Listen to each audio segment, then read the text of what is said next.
আজকে আমরা ক্লাস 6 এর বিজ্ঞান বইয়ের 38 ও 39 নম্বর পৃষ্ঠার কাজের সমাধান নিয়ে আলোচনা করব। প্রথমে আমরা দেখব 38। তো 38 নম্বরে কাজের সমাধানটা এভাবে করতে হবে। এখানে তো এটা তো বইতেই ছিল, ঠিক না? এখানে আমি কয়েকটা নাম লিখেছি, এভাবে তোমরা সংখ্যা দেবে এখানে, ঠিক আছে?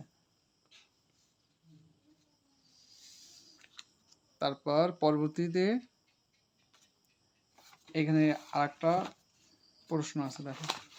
এটা ছিল আমাদের এই কাজটির সমাধান। এরপর এই একটি কাজ আছে, এই যে গ্রামের গুটির সঙ্গে এই যে স্ট্রাইকের ধাক্কা লাগার পর এই যে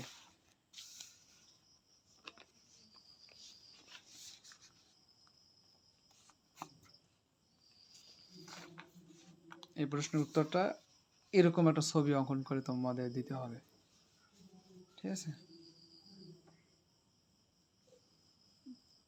তারপর এভাবে লিখতে হবে এখানে।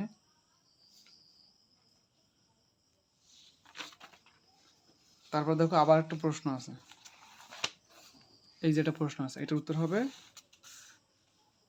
এইটা, ঠিক আছে? এটা ছিল প্রশ্ন, উত্তরটা হবে এই যে কেরাম্ব সাধারণত পিচ্ছিল থাকে না, একটি পৃষ্ঠতল খসখসে অমসৃণ থাকে, ঠিক আছে? এইটি তোমাদের লিখতে হবে।